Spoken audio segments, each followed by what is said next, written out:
Hi, it's Dr. Carol Francis. Fourth class is all about reintegrating. Now, I've asked you to think about all the things you need to do. You need to regain, you need to retrieve, you need to reject and replace, you need to rehearse and do repetition and reprogram yourself and remember, bringing the past to the present, creating things in your present that are different than what you've had.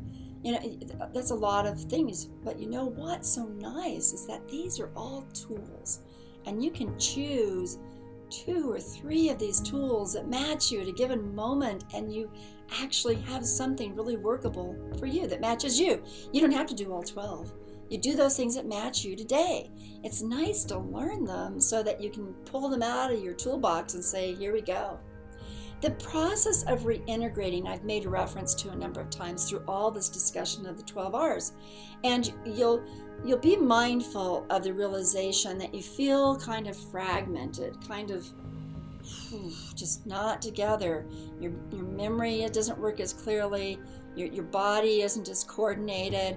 The routines that you had just don't seem to fit together. You can't quite get yourself to do what you used to be able to do just really naturally.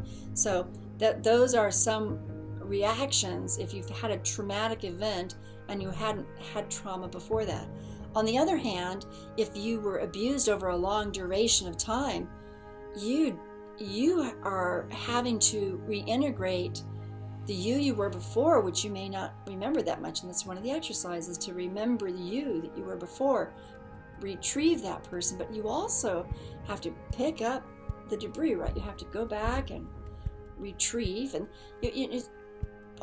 here you are left with all these pieces, and now the process is to weave them together.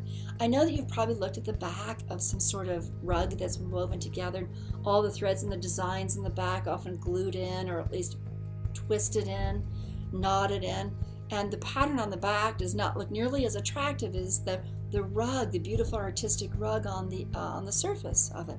So I want you to realize that you're in the process of trying to reweave yourself into a beautiful tapestry that's you. And you have to bring all these pieces together. And I know you could feel overwhelmed.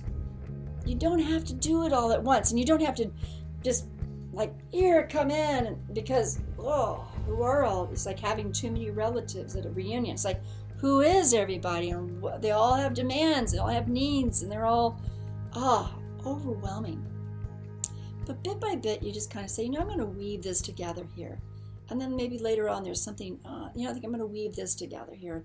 I'm going to weave that together. And then they begin to develop compatibility with each other. So this process of reintegration is a process. There are therapies that are all about reintegration. And that's a wonderful process where we just take and weave and develop compatibility as we're going along. It takes that time. But now, see, what I want you to do is to recognize when you feel overwhelmed, it feels like, or you feel like you're just in bits and you just don't, it's just like you feel so scattered. That's often the word used. I feel so scattered. I feel so disconnected and scattered and confused. And that often lets us know that there's all this feeling of there's bits of me, but I can't pull them in and try to create some sort of relationship or order to them. And so the next time you feel really scattered, or you just realize, this is a moment of not being integrated.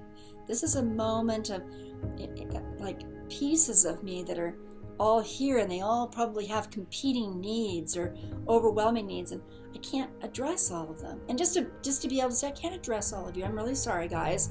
I can't address all of you, but I'm going to take one, or I'm going to take this, or I'm going to wait, or I'm going to remember this experience from my therapist or my therapeutic group, or I'm going to journal about this a little bit later, or whatever it is, your series of interventions for yourself that helps you be able to wire them back together. So that's a way of responding to yourself when you're feeling this fragmented, splitting experience. Now, one of the therapies that I've done is based on Melanie Klein and Bion. And Bion and Melanie Klein were just very conversant about talking about how traumatic events just fragment individuals. And you can literally think about it as a huge explosion that does nothing but fragment a building or fragment a car, or fragment a body. In your case, it fragmented your personality. And you want to just kind of go, wow, I need to go back and retrieve those fragments and then see if I can restore, not to overwhelm yourself. It's not something you do all at once. Don't reject these parts. Just say, I'm going to put you on pause. I'm going to take just one. I care about you all. I don't have the wherewithal to do you all. And that respect is such a self-soothing way of giving yourself space to be spacey. So that's a response. So now remember, all these R's are ways you respond to yourself, respond to yourself in a moment when you're having one of those reactions, those revisits, those re-triggers of your trauma. But they're also great tools to use elsewise when you're in the process of very consciously piecing together your own recovery. And that is related to the integration. When you feel like, I'm going to pull all this together now, I'm going to play with this sort of part of things. When you're in a group, a recovery group, and you hear someone describing something you've gone through, and you go, wow, yeah, me too. That's a memory, right? You're remembering yourself. It also helps you retrieve. And then when you hear that person talk about it, and you're talking to yourself at the same time, you're actually inviting it in to have this relationship or this connection with yourself, going, oh, that is an experience of reintegration. Okay, do the exercises, and it's on to the next R. Bye.